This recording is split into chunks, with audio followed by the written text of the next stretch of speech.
Hello കൂട്ടുകാരെ, ഇന്നത്തെ നമ്മുടെ സ്പെഷ്യൽ ഗ്രീൻ പീസ് കറിയാണ്. അപ്പോൾ ഗ്രീൻ പീസ് കറി എല്ലാവർക്കും ഇഷ്ടമായിരിക്കുമല്ലോ.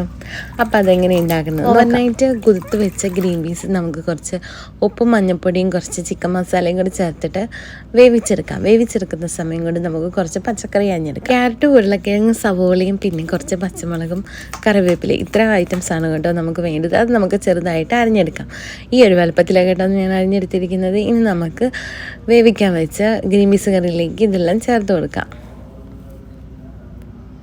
ഗ്രീൻ പീസ് വേവിക്കാൻ ഏറ്റവും നല്ലത് കുക്കറാണ് കേട്ടോ. 2 വിസിലിൻ്റെ ആവശ്യമുള്ള എല്ലാ പച്ചക്കറികളോടും ഒരുമിച്ചിട്ട് നിങ്ങൾക്ക് പെട്ടെന്ന് വേവിച്ചെടുക്കാവുന്നതാണ്. നമ്മുടെ ഈ കുക്കർ കേടായിരിക്കുന്നത് കൊണ്ടാണ് ഞാനിങ്ങനെ വേവിക്കുന്നത്.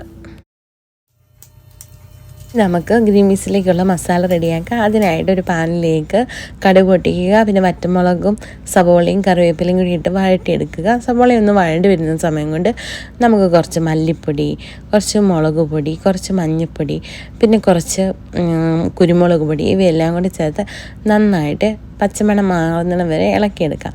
അപ്പം കരിഞ്ഞു പോകുന്ന പേടിയുള്ളവർക്ക് കുറച്ച് വെള്ളം കൂടി ചേർത്തിട്ട് പച്ചമണം മാറ്റിയെടുക്കാവുന്നതാണ് കേട്ടോ. നമ്മുടെ മസാലയുടെ പച്ചമണമൊക്കെ മാറിക്കിട്ടിട്ടുണ്ട്.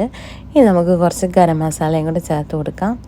എന്നിട്ട് നന്നായിട്ട് ഇളക്കി യോജിപ്പിക്കുക. ഇപ്പം നമ്മുടെ ഗ്രീൻ പീസ് റെഡി ആയിട്ടുണ്ട്. ഇനി ഇതിലേക്ക് ആ മസാല ചേർത്ത് കൊടുക്കുക.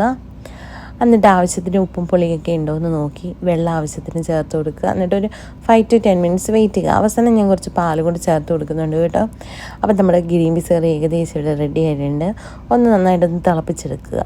അപ്പോഴത്തേക്ക് ഗ്രീൻ പീസ് കറി റെഡിയായി. നമുക്ക് അപ്പത്തിൻ്റെയും ചപ്പാത്തിൻ്റെയും കഴിക്കാമെന്നാണ് കേട്ടോ. Thank you for watching.